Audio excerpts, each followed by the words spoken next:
السلام علیکم میرے ہم نفس، میرے ہم سفر، میرے ہم جواں، میرے ہم نوا۔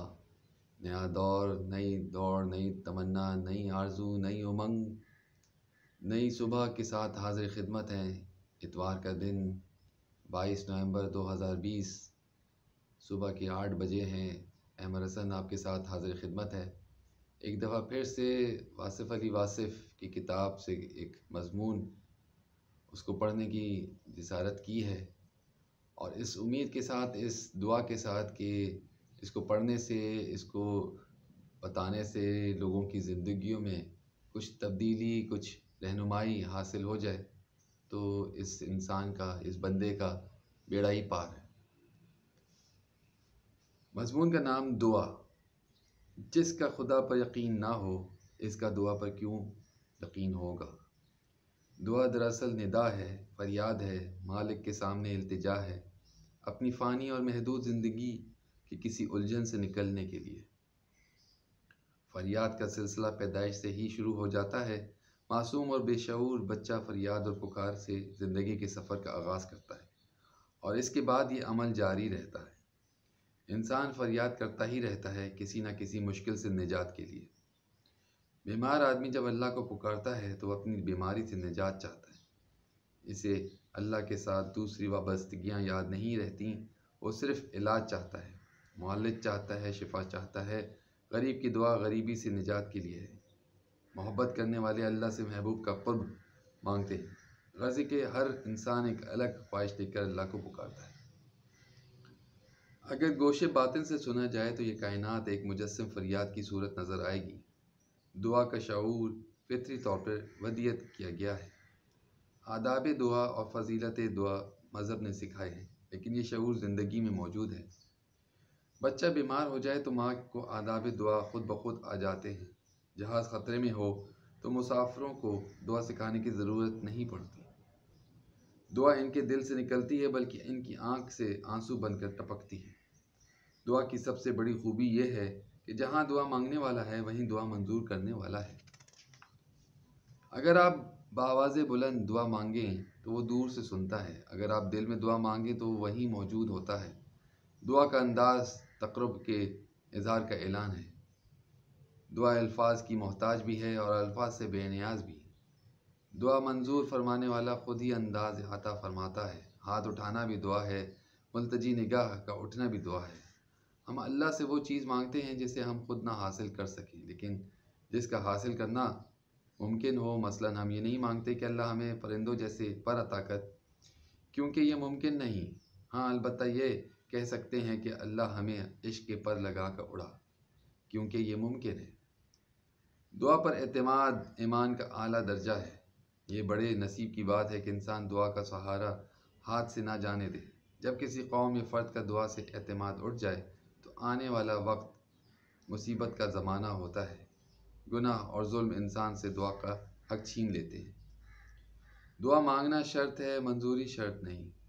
اللہ کریم کے پاس مکمل اختیار ہے، چاہے تو گناہ گار کی دعا منظور فرما لے، نہ چاہے تو پیغمبر کی دعا بھی منظور نہ فرمائے۔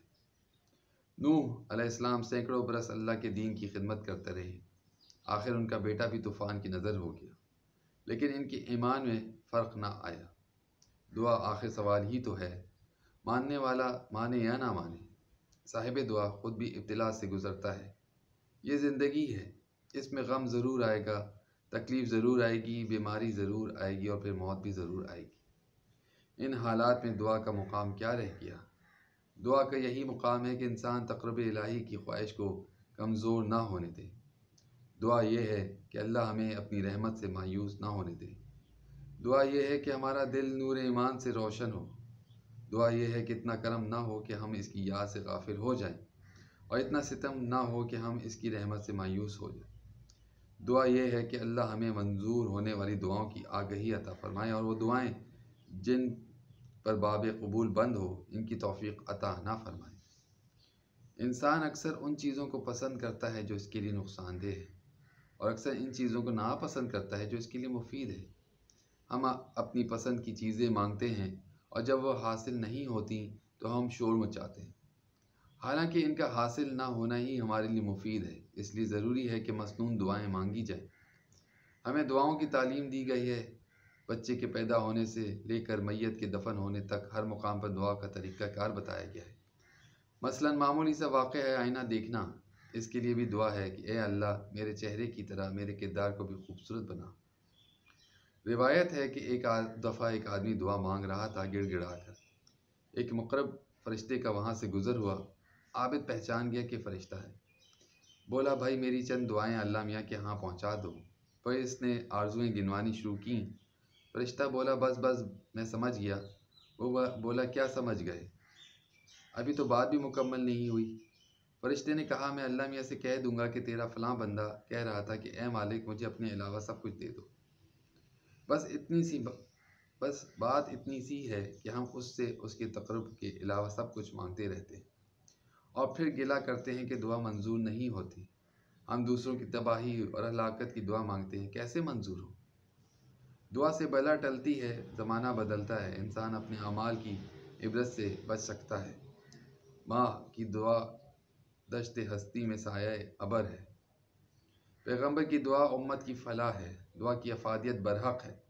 دعا سے حاصل کی ہوئی نعمت کی قدر ایسے کرنی چاہیے جیسے منعم کی۔ دعا منظور ہونے کے بعد شکر ادا کرنا چاہیے کہ اس نے ہماری دعاؤں کو قبول فرمایا۔ یہ اس کا احسان ہے۔ کسی احسان کو اپنا حق نہ سمجھ لینا چاہیے۔ نیک آدمی کو چاہیے کہ وہ گناہ گاروں کی بخشش کی دعا کرے۔ جاگنے والے کو چاہیے کہ سونے والوں کی فلاح کی دعا کرے۔ قوم کے ہر فرد کو قوم اور ملک کی سرفرازی کی دعا کرنی چاہیے۔ صاحب دعا صاحب محبت ہوتا ہے۔ اسی کی دعا مقبول ہے جس کو انسانوں سے، جانوروں سے، پرندوں سے، غرض کہ ہر ذی جان سے محبت ہو۔ محبت نہ ہو تو دعا محض تکلف ہے۔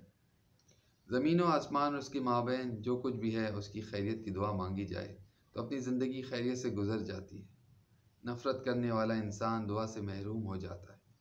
سب کی بھلائی چاہنے والا ہی مقبول بارگاہ ہے۔ اللہ کو سب سے زیادہ وہ ہستی محبوب ہے جس کو رحمت ہر دو عالم بنا کر بھیجا گیا۔ حضور صلی اللہ علیہ وسلم کے وسیلے اور واسطے سے دعاؤں کو مقبولیت عطا ہو جاتی ہے۔ اب احتساب میرے گناہوں کا کس لیے، اب واسطہ دیا ہے تمہارے حبیب کا۔ بہرحال جب تک زندگی ہے دعا رہے گی۔ دعا آہ ہے، فریاد ہے، شب تاریک کی تنہائیوں میں ٹپکنے والا آنسو بھی دعا ہے۔ سر نیاز کا بے نیاز کے سامنے جھک جانا بھی دعا ہے۔ کسی بے کس کی نگاہ کا خاموشی سے سوئے فلک اٹھنا بھی دعا ہے، بلکہ مضطرب دل کی دھڑکن بھی دعا ہے۔ کسی دور رہنے والے کو محبت سے یاد کرنا بھی دعا ہے۔ روح کی مخلصانہ آرزو بھی دعا ہے۔ دعا دینے والے کے در پر کبھی ہم سائل بن کر جاتے ہیں اور کبھی دعا دینے والا سائل بن کر ہمارے در پر دستک دیتا ہے۔ ہم کسی کی دعا کی تاثیر ہیں۔ ہماری دعائیں کسی اور زمانے کو اثر دیں گی۔ منظور ہوں یا نہ منظور، دعا بدستور جاری رہنی چاہیے۔ خاموش انسان خاموش پانی کی طرح گہرے ہوتے ہیں۔ خاموشی خود ایک راز ہے اور ہر صاحب اسرار خاموش رہنا پسند کرتا ہے۔